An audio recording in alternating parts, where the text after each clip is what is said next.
আসসালামু আলাইকুম দর্শক, আমন্ত্রণ জানাচ্ছি এখনকার বাংলা সংবাদে। শুরুতেই থাকবে শিরোনাম, পরে বিস্তারিত।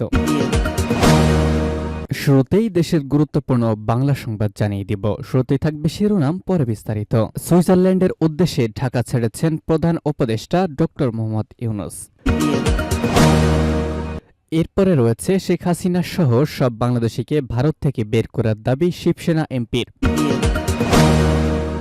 এরপরে জানিয়ে দিচ্ছি, আমাদের ভালো মানুষ দরকার বললেন তারেক রহমান। বিএনপি পুনর্গঠনে ভালো মানুষ দরকার ঘোষণা ভারপ্রাপ্ত চেয়ারম্যানের। এদিকে প্রধানমন্ত্রী ক্ষমতা কমছে সংবিধান সংশোধনের আগেই। ভিউয়ার্স, এতক্ষণে শুনছিলেন দেশের গুরুত্বপূর্ণ সংবাদ শিরোনাম, এবারে বিস্তারিত। সুইজারল্যান্ডের উদ্দেশ্যে ঢাকা ছেড়েছেন প্রধান উপদেষ্টা ডক্টর মোহাম্মদ ইউনূস। বিশ্ব অর্থনৈতিক ফোরাম ডব্লিউএফ বার্ষিক বৈঠকে যোগ দিতে 4 দিনের সরকারি সফরে আজ রাতেই সুইজারল্যান্ডের দাভোসের উদ্দেশ্যে রওনা দিয়েছেন প্রধান উপদেষ্টা ডক্টর মোহাম্মদ ইউনূস। বার্তা সংস্থা বাসস এই খবর জানিয়েছে। প্রধান উপদেষ্টা প্রেস সচিব শফিউল আলম জানান, অধ্যাপক ইউনূস ও তার সফরসঙ্গীদের বহনকারী এমিরেটস এয়ারলাইন্সের একটি ফ্লাইট আজ রাত 1টায় হযরত শাহজালাল আন্তর্জাতিক বিমানবন্দর ত্যাগ করেছে। এই সফরের সময় প্রধান উপদেষ্টা জার্মান চ্যান্সেলর শলস, ফিনল্যান্ডের প্রেসিডেন্ট আলেকজান্ডার স্টাব, বেলজিয়ামের রাজা ফিলিপ এবং থাই প্রধানমন্ত্রী পাইংট্রান শিনোয়ার যাত্রার সাথে দ্বিপাক্ষিক আলোচনা করবেন বলে আশা করা হচ্ছে। প্রধান উপদেষ্টা সংযুক্ত আরব আমিরাত প্রধানমন্ত্রী শেখ মোহাম্মদ বিন রশিদ আল মাকতুমের কন্যা শেখ লতিফা বিনতে মোহাম্মদ বিন রশিদ আল মাকতুম, ইউরোপীয় কেন্দ্রীয় ব্যাংকের প্রেসিডেন্ট ক্রিস্টিন লাগার্ড, মেটাতে গ্লোবাল অ্যাফেয়ার্সের প্রেসিডেন্ট শের নিক ব্রেক, অ্যামনেস্টি ইন্টারন্যাশনালের secretary general doctor Agnes Callamard এবং বিশ্ব বাণিজ্য সংস্থা মহাপরিচালক ডক্টর এনগজি অনুকচ আইওয়ালের সঙ্গেও বৈঠকে মিলিত হবেন। ওয়ার্ল্ড ইকোনমিক ফোরামে বাংলাদেশ নিয়ে একটি পৃথক সংলাপ অনুষ্ঠিত হবে, যেখানে বৈশ্বিক ব্যবসায়ী নেতা এবং বিভিন্ন আন্তর্জাতিক সংস্থার প্রধান নির্বাহীরা যোগ দেবেন। আগামী 25 জানুয়ারি প্রধান উপদেষ্টা দেশে ফেরার কথা রয়েছে।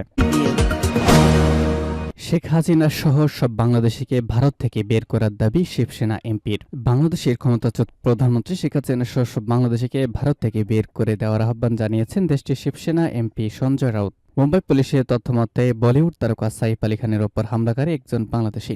এমন ঘোষণার পর ভারতীয় জনতা পার্টি বিজেপি প্রতি ক্ষোভ প্রকাশ করে গতকাল এই দাবি করেছেন তিনি। সঞ্জয় রাউত বলেন, ভারত থেকে সব বাংলাদেশিকে বের করে দেওয়া উচিত। এটা শুরু হওয়া উচিত বাংলাদেশের সাবেক প্রধানমন্ত্রী শেখ হাসিনাকে দিয়ে। একই সঙ্গে ভারতের কেন্দ্রীয় স্বরাষ্ট্রমন্ত্রী অমিত শাহের পদত্যাগ দাবি করেছেন এমপি সঞ্জয়। ভারতের বার্তা সংস্থায় এনআইএর এক প্রতিবেদনে সব তথ্য জানা গেছে। সাইফ আলী খানের ওপর হামলাকারী সম্পর্কে প্রশ্ন রেখে সঞ্জয় রাউত বলেন, কি বলেছে তিনি বাংলাদেশি বিজেপি। তারা দাবি করেছে সাইফ আলী খানের ওপর হামলা একটি আন্তর্জাতিক ষড়যন্ত্র কি একজন অভিনেতার ওপর হামলা হয়েছে। জনগণকে সত্যটা বলা উচিত।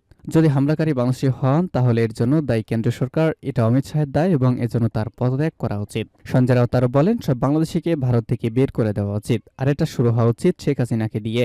তাকে রাজনৈতিক আশ্রয় দেওয়া হয়েছে, তারা শুধুই আতঙ্ক সৃষ্টি করছে। কারণেই মুম্বাই মিউনিসিপ্যাল নির্বাচন, যখনই আমরা পার্লামেন্ট বাংলাদেশিদের বিরুদ্ধে কথা বলতে চাই তখনই বিজেপি আমাদের থামিয়ে দেয়। আমাদের ভালো মানুষ দরকার, বিএনপি পুনর্গঠনে ভালো মানুষের দরকার বললেন তারেক রহমান।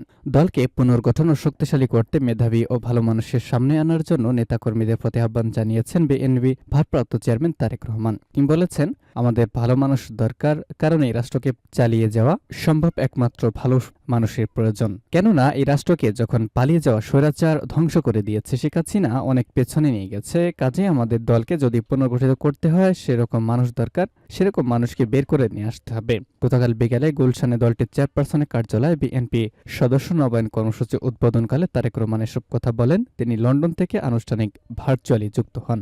তিনি বলেন, আজকের দিন বিএনপি নেতাকর্মীদের আনন্দের দিন। আজকে যে কর্মসূচি শুরু করেছি, আমার সামনে যে নেতৃবৃন্দকে দেখতে পাচ্ছি, এখানে আমাদের যুগ্ম মহাসচিবরা আছেন, সাংগঠনিক সম্পাদক ও সহ সাংগঠনিক সম্পাদকরা আছেন। আপনাদের সকলের মাধ্যমে এই সাংগঠনিক কর্মসূচিটি সফল করতে হবে।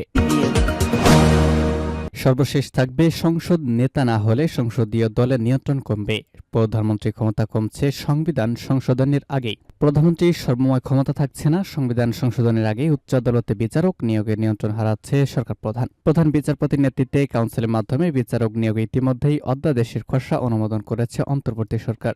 প্রধান উপদেষ্টার কাছে জমা দেওয়া সংবিধান সংস্কার কমিশনের সুপারিশ বাস্তবায়ন হলে নির্বাচন কমিশন, দুর্নীতি এবং দমন কমিশন সহ সাংবাদিক যে প্রশ্ন করেছেন সাংবিধানিক প্রতিষ্ঠানে নিয়োগের একচেটিয়া ক্ষমতা হারাবেন প্রধানমন্ত্রী। এর উত্তরে বলেন, একই সঙ্গে দলীয় প্রধান ও সংসদ নেতা হতে না পারলে ক্ষমতাসীন দল এবং সংসদে একচ্ছত্র নিয়ন্ত্রণ হারাবেন প্রধানমন্ত্রী।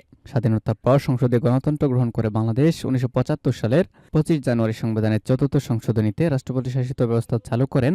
একদলীয় শাসন ব্যবস্থায় রাষ্ট্রপতিকে সর্বময় ক্ষমতা দেওয়া হয়।